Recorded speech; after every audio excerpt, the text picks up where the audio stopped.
దయచేసి వినండి, మీకు టైం లేకపోతే టైం తీసుకొని మరి వినండి.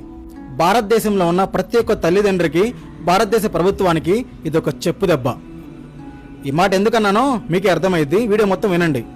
వైభవ్ సూర్యవంశీ ఎట్లాంటి క్రికెట్ ఆడుతున్నాడంటే చూశారు కదా, అట్లాంటి పిల్లోడు మీ ఇంట్లో లేడా?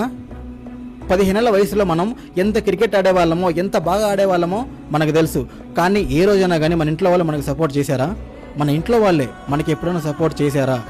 కానీ వైభవ్ వాళ్ళ అమ్మ నాన్న ఆ టాలెంట్ని గుర్తించి ఆ టాలెంట్ని టోర్నమెంట్ దాకా తీసుకొచ్చారు. ఈరోజు వాళ్ళు ఆ సక్సెస్ చూశారు. వాళ్ళ ఫ్యామిలీ ఒక నార్మల్ ఫ్యామిలీ, ఒకే ఫ్యాన్ కింద అందరూ పడుకునేవాళ్ళు. బట్ ఈరోజు మాత్రం తన సక్సెస్ వల్ల వాళ్ళందరూ ఒక విల్లాలో పడుకుంటున్నారు. కేవలం వాళ్ళ కొడుకు వల్ల, వాళ్ళ కొడుకు టాలెంట్ని ఎంకరేజ్ చేయడం వల్ల. వైభవ్ లాగా 20 years లోపల ఉన్న పిల్లలు ఇండియాలో 30 కోట్ల మంది ఉన్నారు. 30 కోట్ల మందిలో ఒకడే ఉన్నాడు వైభవ్ సూర్యవంశీ. మిగతా వాళ్ళు లేరా? ఇంకా తొక్కేస్తుంది ఇంట్లో వాళ్ళే, పేరెంట్సే. చదువుకో చదువుకో చదువుకో, ఏం చేస్తున్నారు చదువుకొని? ఇదిగో ఇట్లా మైకులు పట్టుకొని ఏం తెలియకపోయినా మాట్లాడుతున్నారు. తల్లిదండ్రులు ఎప్పుడన్నా అడిగారా మీ పిల్లల్ని, నాన్న నీకు ఏమి ఇష్టం రా, చదువుకుంటావా, లేకపోతే ఏమన్నా గేమ్ మీద నీకు ఇంట్రెస్ట్ ఉందా, లేకపోతే ఇంకేమన్నా చేస్తావని ఎప్పుడన్నా అడిగారా మీ పిల్లల్ని? ఏ కాడికి చదువుకో చదువుకో చదువుకో. ఏముంది చదువుకుంటే? ఓకే, చదువుకున్న వాళ్ళందరూ బాగానే ఉన్నారు. ఓకే, నేను చదువుని తప్పన్ను, బట్ చదువు కన్నా వాళ్ళ ప్యాషన్ ఎక్కువ కదా. ఎప్పుడన్నా అడిగారా వాళ్ళని? అసలు శాల్యూట్ చేయాల్సింది వైభవ్ సూర్యవంశీకి కాదు, వాళ్ళ అమ్మా నాన్నకి. తన కొడుకు టాలెంట్ని వాళ్ళు గుర్తించారు, సపోర్ట్ చేశారు. కానీ మన ఇంట్లో వాళ్ళు మనకి ఎప్పుడు సపోర్ట్ చేయలేదు. మన అమ్మా నాన్నే కాదు, మన గవర్నమెంట్ కూడా అలానే ఉంది.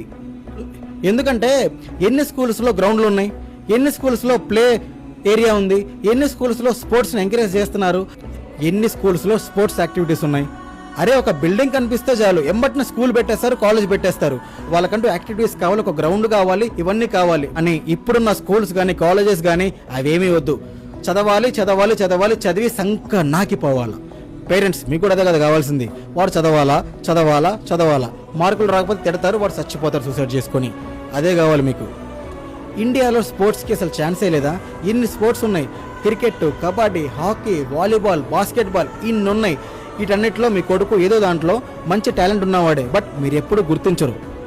ఒక్కసారి అడగండి మీ పిల్లల్ని, నాన్న నీకేమిష్టం, నీకు చదువు ఇష్టం, ఓకే చదువుకో, చదువుతో పాటు ఏమైనా స్పోర్ట్స్ ఆడతావా, ఎక్కడైనా జాయిన్ చేయమంటావా, అడగండి ఒకసారి. అంటే ఇండియాలో 20 years లోపు ఉన్న వాళ్ళు 30 కోట్ల మంది ఉన్నారు.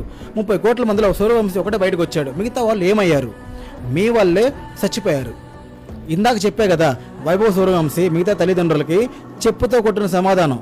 అండ్ ఒక చిన్న రిక్వెస్ట్, మీరు ఫాలో చేయకుండానే వీడియో మీ దాకా వచ్చిందంటే నా కాంటెంట్ మీ దాకా వచ్చినట్టే.